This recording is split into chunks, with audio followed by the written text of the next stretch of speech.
नमस्कार, स्वागत है आपका डीडी न्यूज इंडिया हिंदी पर, जहां मिलती है आपको देश दुनिया की सबसे बड़ी खबरें सबसे तेज और भरोसेमंद अंदाज में। हर सुबह से लेकर रात तक, राजनीति से लेकर खेल और मौसम से लेकर मनोरंजन तक, हर खबर, हर सच सिर्फ आपके लिए। तो जुड़े रहिए, जागरूक रहिए और देखिए डीडी न्यूज इंडिया हिंदी, आपकी आवाज, आपकी खबर। जान लेते हैं इसकी पहली बड़ी खबर। ऑपरेशन सिंदूर पर संसद में चर्चा को तैयार सरकार। 1.5 घंटे चली ऑल पार्टी मीटिंग में विपक्ष के साथ इन मुद्दों पर भी चर्चा हुई। जी हां दोस्तों, संसद के मानसून सत्र के पहले करीब 1.5 घंटे चली सर्वदलीय बैठक के बाद केंद्रीय मंत्री किरण रिजिजू ने मीडिया से बातचीत की और बताया कि बैठक में किन मुद्दों पर बात हुई। उन्होंने बताया कि सरकार सभी मुद्दों पर चर्चा के लिए तैयार है, लेकिन यह चर्चा संसद के नियमों के तहत ही होगी। उन्होंने कहा कि सरकार किसी भी बहस से पीछे नहीं हटेगी। संसद का मानसून सत्र दोस्तों सोमवार 21 जुलाई से शुरू हो रहा है।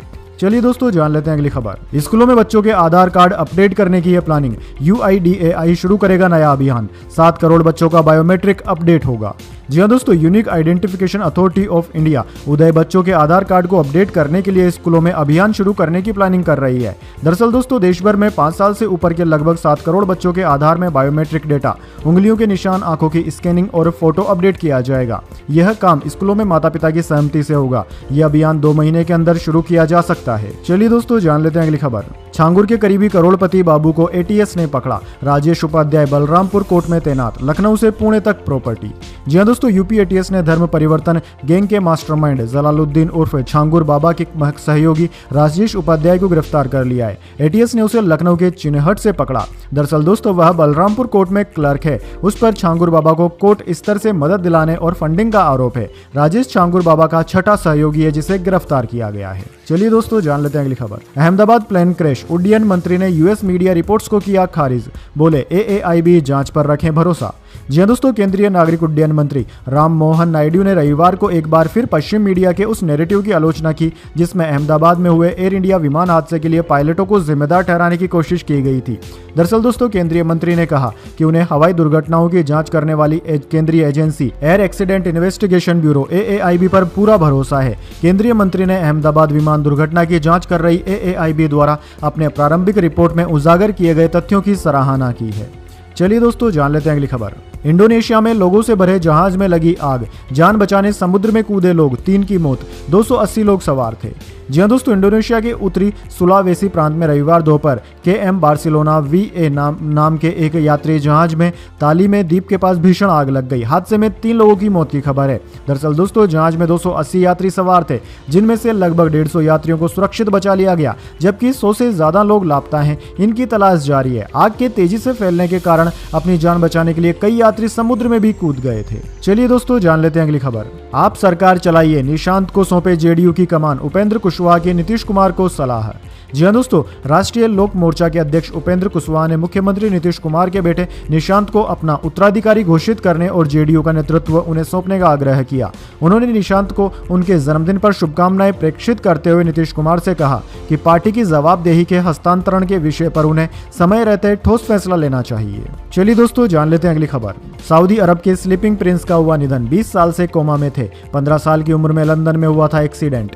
जी हाँ दोस्तों, सऊदी अरब के प्रिंस अल वलीद बिन खालिद बिन तलाल अल सऊद का शनिवार को निधन हो गया। वे पिछले 20 सालों से कोमा में थे। उन्हें स्लीपिंग प्रिंस के नाम से जाना जाता था। दरअसल दोस्तों, प्रिंस अल वलीद सऊदी अरब के राज परिवार के वरिष्ठ सदस्य प्रिंस खालिद बिन तलाल के बेटे और अरबपति प्रिंस अल वलीद बिन तलाल के भतीजे थे। उनका जन्म अप्रैल 1990 में हुआ था। साल 2005 में लंदन में मिलिट्री ट्रेनिंग के दौरान उनका भयानक एक्सीडेंट हो गया था, जिसकी वजह से उनके ब्रेन में इंजरी हो गई और इसके बाद से ही कोमा में थे। चलिए दोस्तों, जान लेते हैं अगली खबर। कांवड़िया ही क्यों न हो, उपद्रव करने वाला छोड़ा नहीं जाएगा। गली गली लगेगा पोस्टर, यात्रा के बाद आएगा बुलावा। जी हाँ दोस्तों, अगर आप कांवड़ लेकर निकले हैं तो सावधान रहे। थोड़ी भी गलती करते ही लेने के देने पड़ सकते हैं। दरअसल दोस्तों, कांवड़ यात्रा में तोड़फोड़ और उपद्रव करने वालों के खिलाफ योगी सरकार पोस्टर चिपकाने की तैयारी कर रही है। कांवड़ यात्रा संपन्न होने के बाद उनके खिलाफ सख्त एक्शन होगा। ये बातें खुद CM योगी ने कांवड़ियों पर पुष्प वर्षा के बाद हुई प्रेस ब्रीफिंग में कही। CM योगी कांवड़ यात्रा के दौरान उपद्रव की घटनाओं को लेकर बेहद तख्त तेवरों में नजर आए। चलिए दोस्तों जान लेते हैं अगली खबर। भारत डिजिटल पेमेंट में दुनिया में नंबर 1 बना। यूपीआई से हर महीने 1800 करोड़ से ज्यादा ट्रांजैक्शन। जून में 24.03 लाख करोड़ का कारोबार हुआ। जी हाँ दोस्तों, भारत ने फास्ट और सिक्योर डिजिटल पेमेंट सेक्टर में दुनिया में पहला स्थान हासिल किया है। दरअसल दोस्तों, इंटरनेशनल मॉनेटरी फंड IMF की हालिया रिपोर्ट के अनुसार यूनिफाइड पेमेंट इंटरफेस यूपीआई की बदौलत भारत ने डिजिटल ट्रांजैक्शन में यह मुकाम हासिल किया।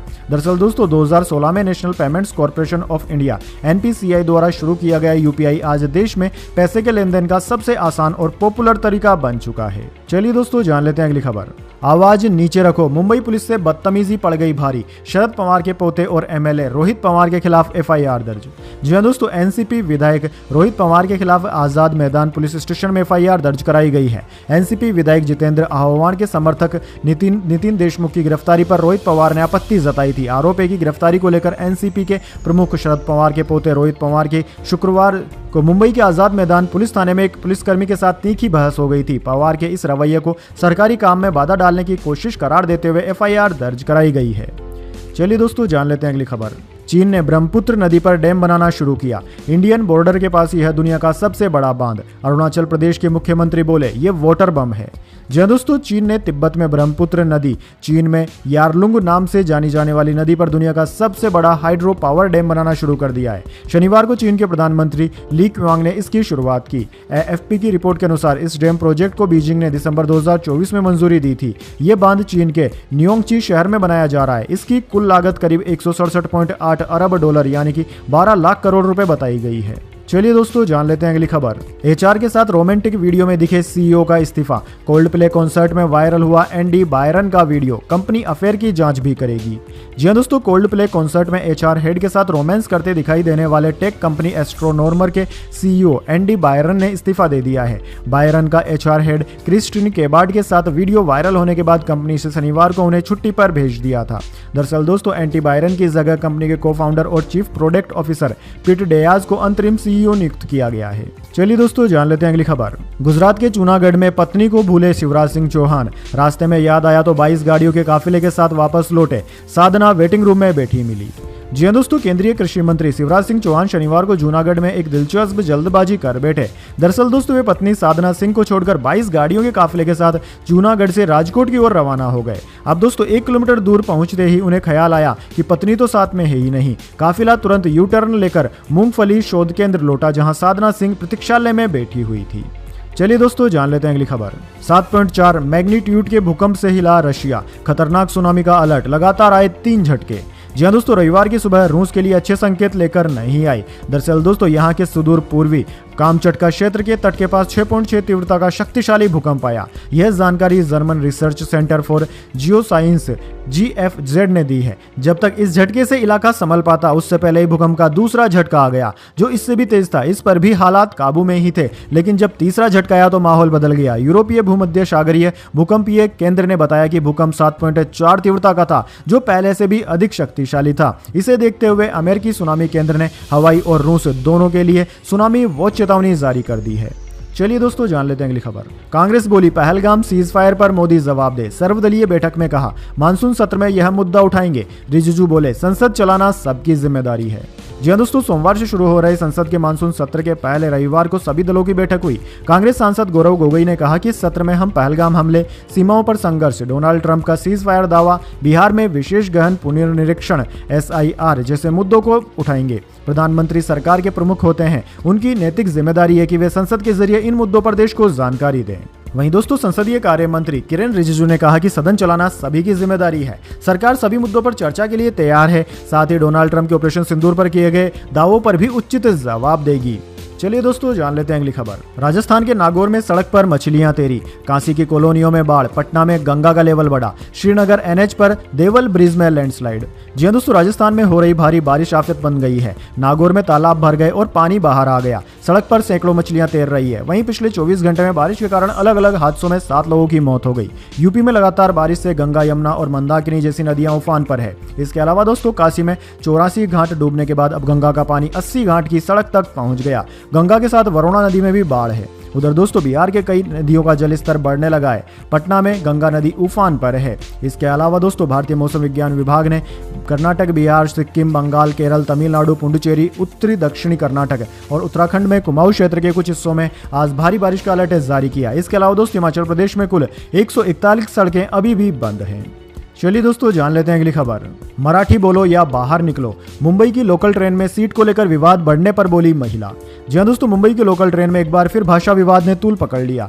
सेंट्रल लाइन की एक लोकल ट्रेन के लेडीज डिब्बे में सीट को लेकर शुरू हुई बहस मराठी बनाम हिंदी विवाद में बदल गई। इस दौरान एक महिला ने अन्य महिलाओं से कहा, अगर मुंबई में रहना है तो मराठी बोलो, नहीं तो बाहर निकलो। इस घटना का वीडियो सोशल मीडिया पर वायरल हो गया, जिसमें 6 से 7 महिलाएं सीट को लेकर बहस करती नजर आ रही है। धीरे धीरे यह बहस भाषाई पहचान और स्थानीयता के मुद्दे में तब्दील हो गई। चलिए दोस्तों जान लेते हैं अगली खबर। कांग्रेस नेता शशि थरूर ने कहा, पहली वफादारी देश के लिए है, पार्टी के लिए नहीं। दूसरे दलों के साथ मिलकर काम करना चाहिए, इसे गद्दारी समझ लिया जाता है। जी हां दोस्तों, कांग्रेस नेता और तिरुवनंतपुरम से सांसद शशि थरूर ने कहा कि किसी भी नेता की पहली वफादारी देश के प्रति होनी चाहिए, पार्टी के प्रति नहीं। थरूर शनिवार को कोच्चि में शांति, सद्भाव और राष्ट्रीय विकास पर आयोजित एक कार्यक्रम में बोल रहे थे। दरअसल दोस्तों थरूर ने कहा कि पार्टियां सिर्फ एक रास्ता है, देश को बेहतर बनाने का जरिया है। अगर देश नहीं बचेगा तो पार्टियों का क्या फायदा। इसलिए जब देश की सुरक्षा का सवाल हो तब सभी दलों को मिलकर काम करना चाहिए।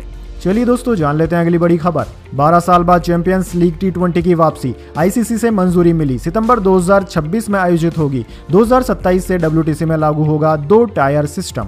जी हां दोस्तों, करीब 12 साल के बाद चैंपियंस लीग T20 टूर्नामेंट की वापसी होने जा रही है। सितंबर 2026 में इस टूर्नामेंट का 8वां आयोजन किया जाएगा। इसे इंटरनेशनल क्रिकेट काउंसिल की एनुअल जनरल मीटिंग में मंजूरी मिल गई।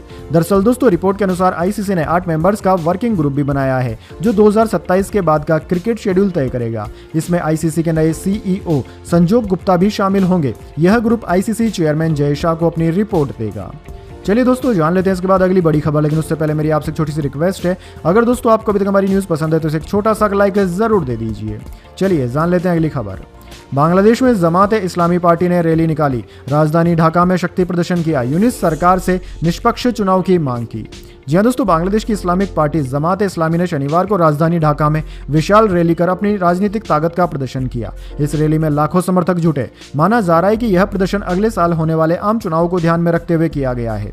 दरअसल दोस्तों जमात-ए-इस्लामी ने पहले ही ऐलान कर दिया था कि वह शनिवार को 10 लाख लोगों को जुटाएगी। शुक्रवार रात से ही हजारों समर्थक ढाका यूनिवर्सिटी कैंपस में डटे रहे। शनिवार सुबह वे ऐतिहासिक सुवर्णवर्दी उद्यान के लिए रवाना हुए। चलिए दोस्तों जान लेते हैं अगली खबर। पंजाब में आम आदमी पार्टी की महिला MLA का इस्तीफा नामंजूर, पार्टी प्रधान ने घर जाकर मनाया। मॉडलिंग, सिंगिंग के लिए पढ़ाई तक छोड़ दी थी।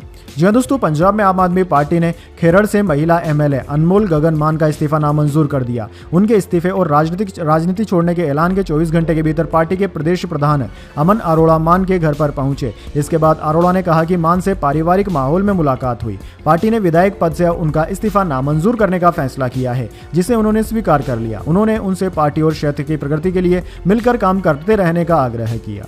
चलिए दोस्तों जान लेते हैं अगली खबर। बच्चों के लिए ऐप लॉन्च करेगी एलोन मस्क की कंपनी। बेबी ग्रोक ऐप पर चाइल्ड फ्रेंडली कंटेंट मिलेगा, पेरेंट्स निगरानी रख सकेंगे। जी हां दोस्तों, एलन मस्क की कंपनी XAI अब बच्चों के लिए सुरक्षित और यूजर फ्रेंडली AI ऐप लाने की तैयारी में है। दरअसल दोस्तों एलोन मस्क ने रविवार को ऐलान किया कि जल्द ही नया ऐप बेबी ग्रोक लॉन्च किया जाएगा, जो बच्चों के लिए पूरी तरह सुरक्षित और उनकी उम्र के मुताबिक कंटेंट देगा। चलिए दोस्तों जान लेते हैं अगली खबर। सैफ अली खान पर हमले का मामला, आरोपी शरीफुल इस्लाम ने जमानत मांगी। याचिका में कहा FIR की कहानी काल्पनिक, 23 जुलाई को होगी सुनवाई। जी हां दोस्तों, बॉलीवुड एक्टर सैफ अली खान पर 15 जनवरी को उनके घर में घुसकर हमला किया गया था। इस मामले में पुलिस ने शरीफुल इस्लाम को गिरफ्तार किया था। शरीफुल बांग्लादेशी है, जो अब भी मुंबई की आर्थर रोड जेल में बंद है। अब 5 महीने के बाद शरीफुल ने जमानत की मांग की है। दरअसल दोस्तों शरीफुल का कहना है कि उन्हें काल्पनिक कहानी की बुनियाद पर आरोपी बनाया गया है। मामले के आरोपी शरीफुल इस्लाम ने शुक्रवार को जमानत याचिका दायर की। इस पर जमानत याचिका पर सुनवाई 23 जुलाई को होगी। शरीफुल इस्लाम के वकील विपुल दुशिंग ने याचिका में लिखा कि शरीफुल का कोई क्रिमिनल रिकॉर्ड नहीं है। चलिए दोस्तों जान लेते हैं अगली बड़ी खबर। कांवड़िए सत्ता संरक्षण में पलने वाले गुंडे माफिया, पूर्व मंत्री स्वामी प्रसाद मौर्य का विवादित बयान।